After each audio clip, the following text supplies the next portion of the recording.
Much better. Much. Okay, awesome. And then 3, 2, 1. Hello. Hi. Can you please say your name and just talk about what you think about the event? Oh, wow. My name is Silvia Fernandez. I am from Puerto Rico, the USA. And what I think about the event, I love gentle teaching conferences, mostly because of the people. But I realized just now that it's because it keeps Dr. McGee alive. So I think that's the main reason why I love these conferences. But also the people are so amazing.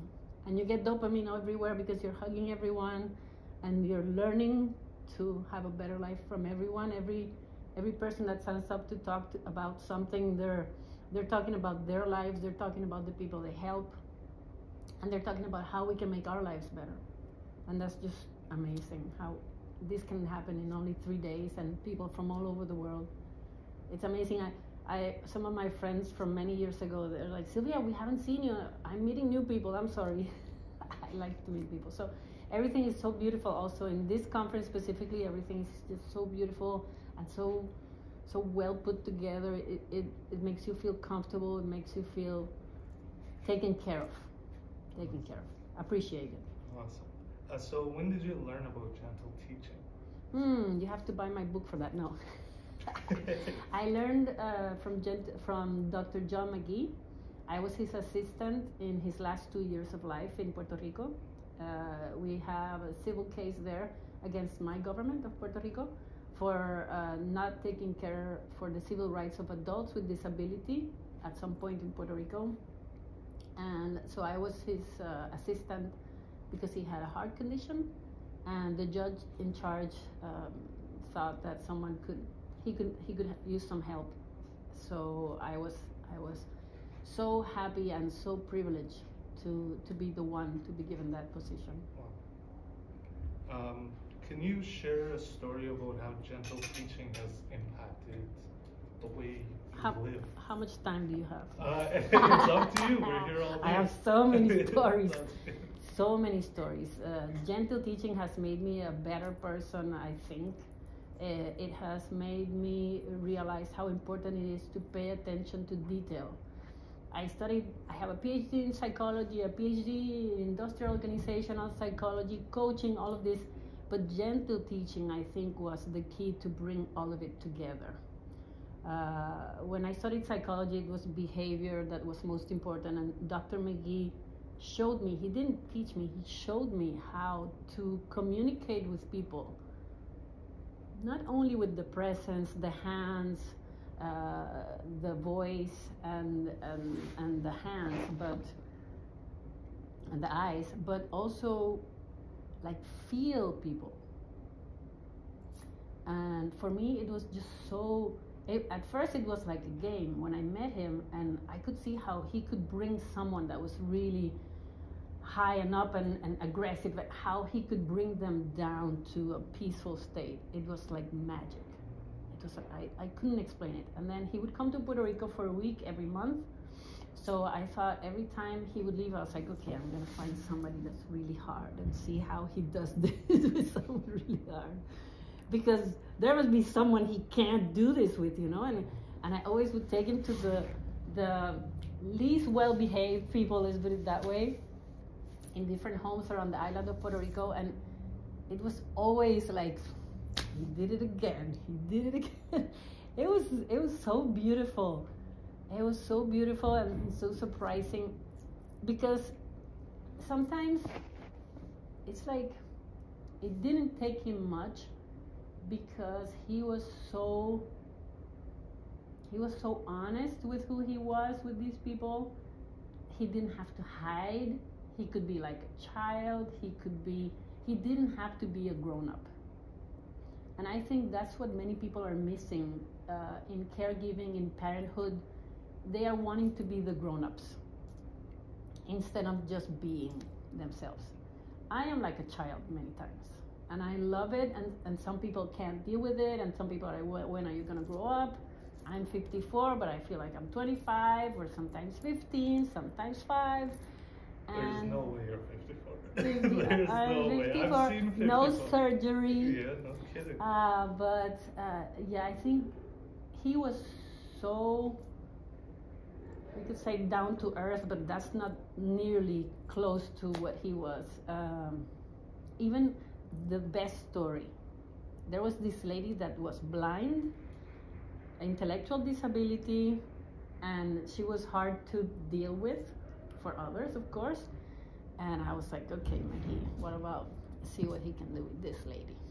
And so I brought him in, and I said, don't get close to her because she hits people. She's blind, and whoever gets close, of course, she must have had terrible things happen to her. But that's another story. So he sat right there, and he started, I don't even know what he was whispering, but because he was really, I was kind of at the door, just in case. And he started talking to her, and then she started laughing. He didn't even speak Spanish. He spoke Portuguese, and well, at that time he did speak some Spanish, but mostly Portuguese. He started singing to her, and just the kind voice, the welcoming voice, his presence. You know, not the hands because he didn't touch her, but in the end he was sitting right beside her, and she was hugging him. And even after he passed, when I went to see her, she heard my voice, and all she could say was, McGee, McGee. I was like, how do I tell her that McGee's not coming back? You know, so yeah, but that was amazing. That just sounds amazing. 1 second. Wow. Yeah, it was really beautiful to see him transform people, how he transformed people. Wow. And then one day, I went into this home of all men, and there was one who was diagnosed with autism, and he was very tall, 27 years old. I was 40 something at the time, and they were going to have a meal, a lunch. And usually I didn't stay during lunch because I know they have their protocols and this and that. But then this guy, he's like, oh, this guy's really hard to help him feed himself, you know, and he wants to eat very fast. And I was like, may I try? I don't know what came over me. May I try? And he said, yes, of course. I don't know how I did it, but the man was so calm, and he was eating really slowly and waiting for me to, because apparently he couldn't do it, or he was doing, I don't know, they didn't give him the fork. So I was feeding him, and the guy was looking at me like, how many times have you seen this man? And I said, this is the first time. So I fed him, and he was calm and ate slowly and really well. Everything went perfectly. And then the guy's like, I'm so angry at myself. And I said, but why? And he said, because today is my last day. And I got to see this and nobody else did. and then soon after, I just left the house, and I got on the phone, and I tried to call Dr. McGee to tell him, I can do it now. Yeah. That was really fun. I could stay here forever. I know you have more questions. I know you have more questions. Here, let's switch the subject and make it about today. Yes.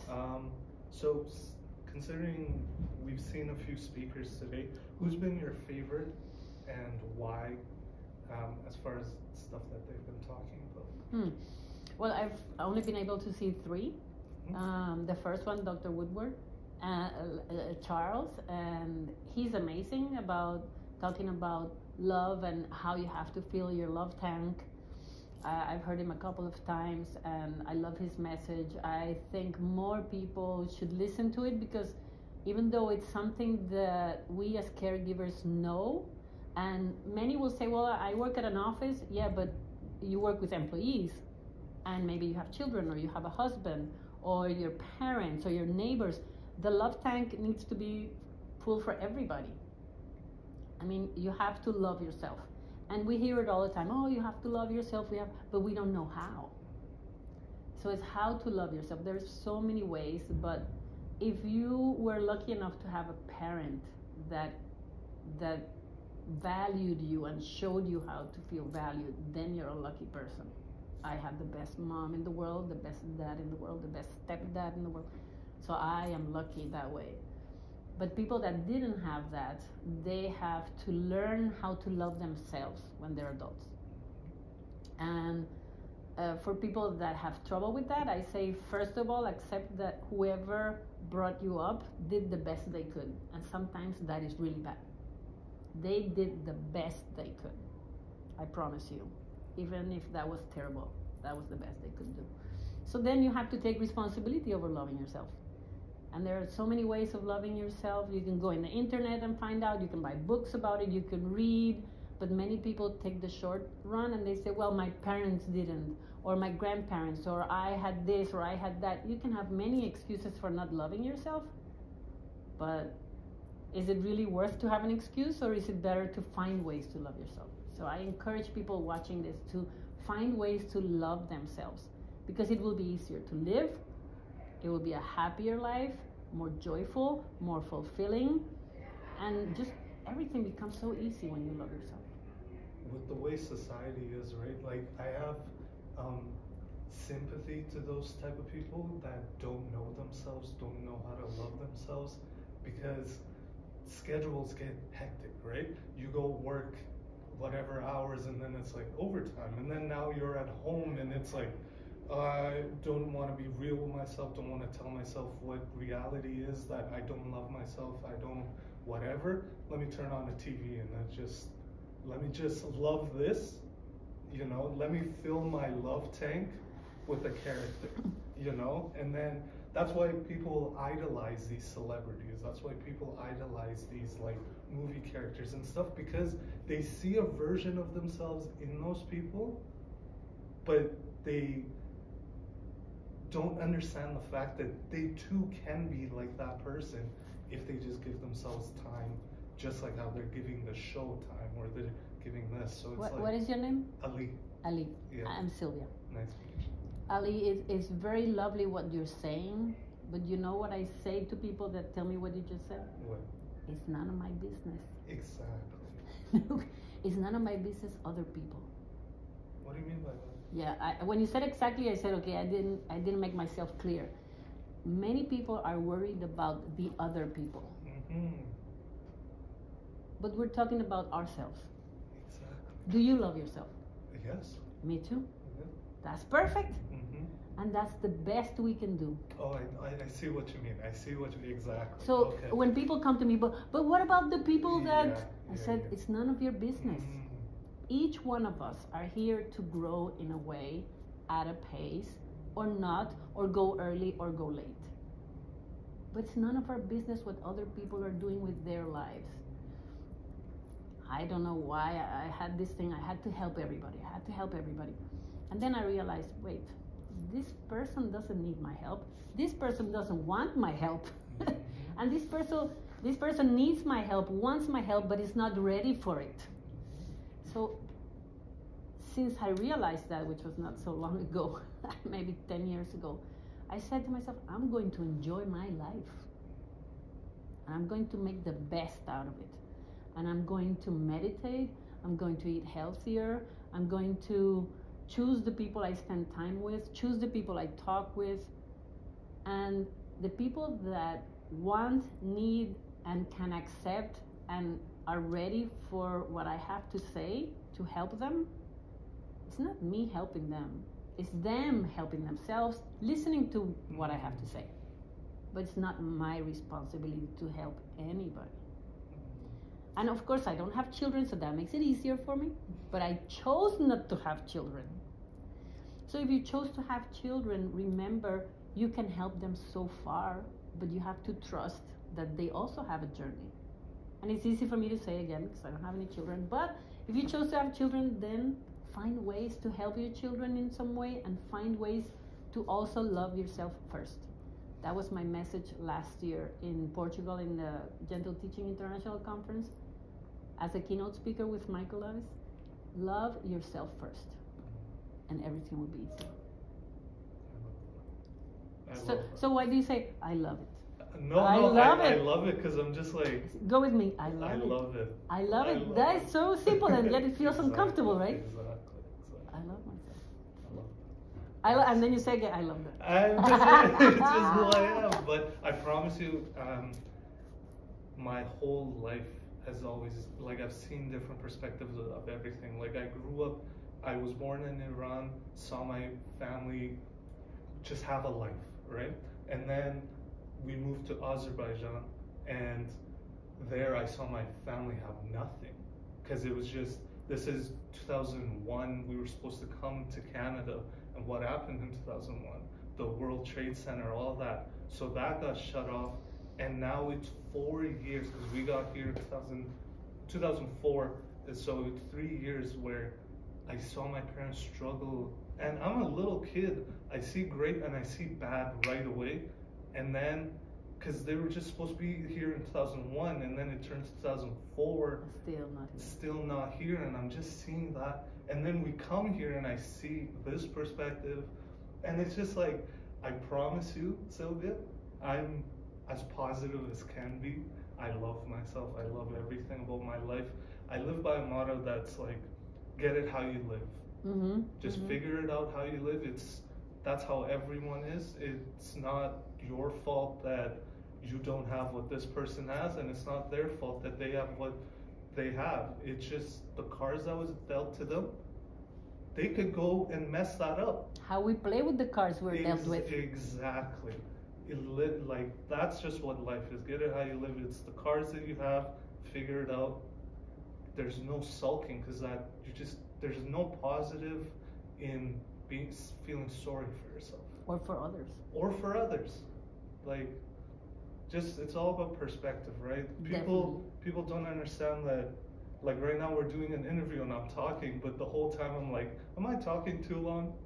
Sylvia needs to go somewhere, you know? But it's perspective. People don't think about the other person's perspective, stuff like that. So I try to preach this, like, to my little siblings, that, like, this person at school that was mean to you wasn't mean to you. Maybe they're mean to themselves. Maybe at home someone's being mean to them, and just little things like that. I'm trying to teach perspective, and just the whole love yourself, like, just accept yourself. Yes. That is like. Yes.